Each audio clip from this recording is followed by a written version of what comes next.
Zenitsu can use 7th form of thunder breathing और Nezuko अब शायद से नहीं रही भूत। मुजान पूरी मूवी में गायब रहा।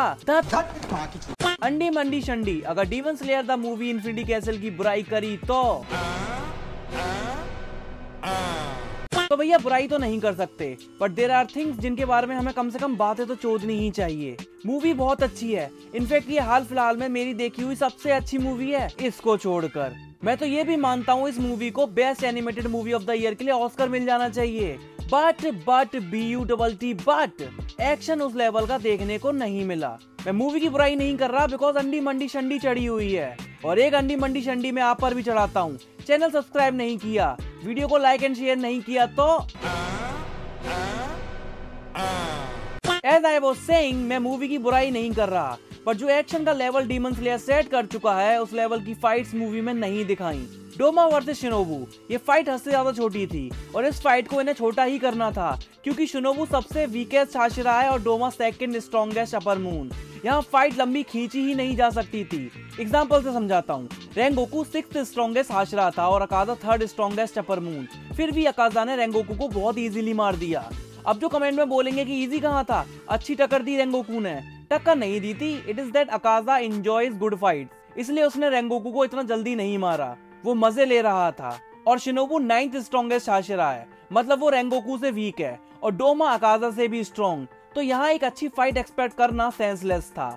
डोमा अगर ग्योमे या सानेमी से लड़ता तो ये शायद से एक अच्छी इंटेंस क्लोज कॉल्स वाली फाइट दिखा सकते थे, फिर क्यों नहीं दिखाया?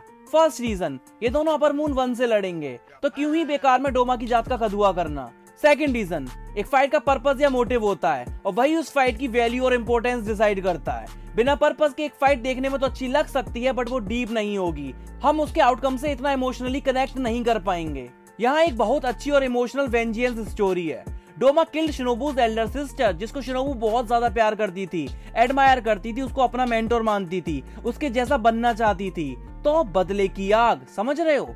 बट इसका भी काउंटर है, यही सेम स्टोरी है किसी और स्ट्रॉन्ग हाशिरा को भी तो दे सकते थे, फिर फाइट का मोटिव भी स्ट्रॉन्ग होता, फाइट भी गजब इंटेंस और गूज बम्स देने वाली होती।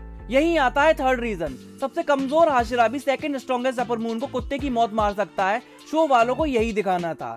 स्ट्रॉन्ग हाशिरा डोमा को मार देता तो हम कहते हाँ बढ़िया फाइट हुई, बट दोनों ही स्ट्रॉन्ग थे तो ठीक है, मर गया डोमा, क्या नई बात है, ब्ला एंड ब्ला। बट यहाँ कुछ अलग है, एक वीक ने स्ट्रॉन्ग को मारा है। और हाँ, फाइट भले ही गूज़बम्स देने वाली ना रही हो, बट अगर आपने मांगा पढ़ी है तो आपको पता होगा डोमा इज डेड। शिनोबू चलती फिरती जहर है, जहर। उसने खुद को विस्टेरिया पॉइजन के स्मॉल डोजेस दे देकर अपनी बॉडी को पॉइजनस बना लिया है और डोमा ने उसको कंज्यूम करने की वजह से उस पॉइजन को एब्जॉर्ब भी कर लिया। अब चाहे नेक्स्ट मूवी में या फाइनल मूवी में, जब भी ये मरेगा कुत्ते की मौत मरेगा। ट्रस्ट मी, इतनी बुरी मौत कोई भी डीमन नहीं मरा है पूरी सीरीज में जितनी बुरी ये मरेगा। ये गलने लग जाएगा और तब इसकी मुंडी कनाओ और इनोस्के काट देंगे।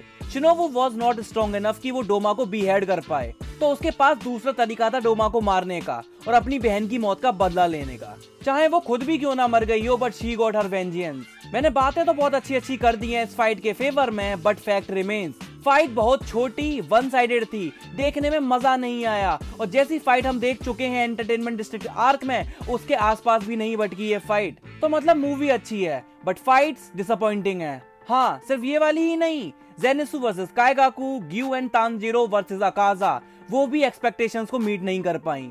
अब उनके बारे में बात करेंगे नेक्स्ट वीडियो में, तब तक के लिए अंडी मंडी शंडी।